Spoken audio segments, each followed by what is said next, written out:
Hey guys, this is Kelly. I'm Evie's mom, or as she likes to call me, EcoMama. And today is World Autism Awareness Day. Some people like to say it's autism acceptance. Either way, we're here to talk about autism today. Autism affects 1 in 54 kiddos today. Girls are less likely to be diagnosed with autism than boys, but that's still twice as high of a number as it was a decade ago. And, for us, autism has been a lot of things. It's meant, Evie for like 6 months refused to wear clothes at all. It was very physically painful for her because of her sensory issues. For us, it has been Evie not talking until she was 4. There were a lot of milestones that we didn't hit, and that's hard, especially for her and for me. That, Evie was my first kid, and I didn't really know what to expect or not expect, but I can tell you that receiving her diagnosis when she was 2.5 was devastating. That was, I really hadn't had much experience with autism before that. No one in my family has. We just didn't really know what that would mean for her. And she's come a long way, you guys.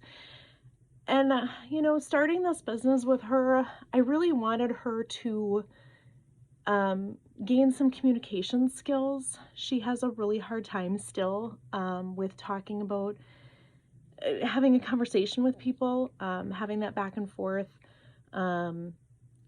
She has a hard time with making eye contact and staying on topic.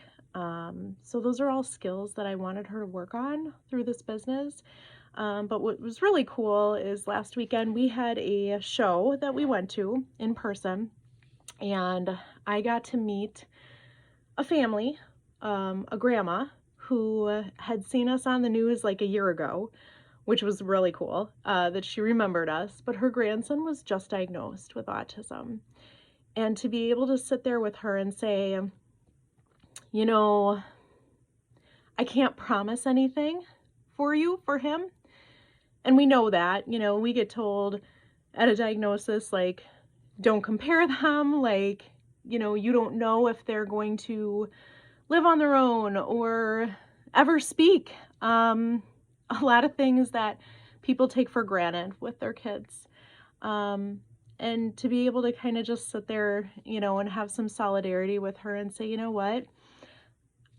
I can't say that things are going to get tremendously better, but you're going to get better about being there for him and learning what he needs.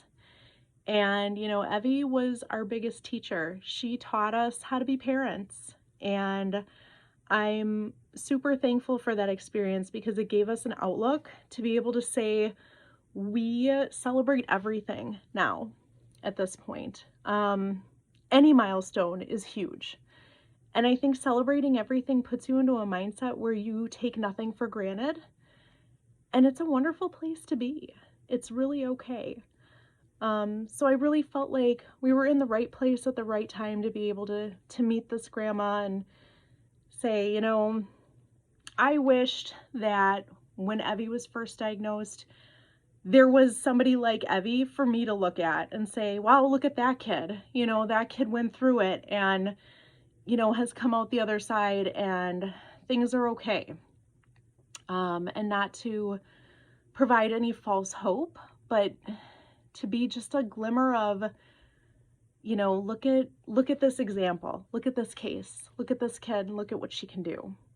And stop focusing on the things that she can't do, because there's a long list of those, and those will be there for a long time. But to focus on what she's good at and what she can do and encourage that and build that. So I really hope that we can encourage some people. I'm going to try to do videos, throughout the month, just talking about autism. And if you have any autism questions and you want to send us a message, please do. Or even if you want to say, hey, I know somebody with autism and it affects our life. We're here for you. Thanks.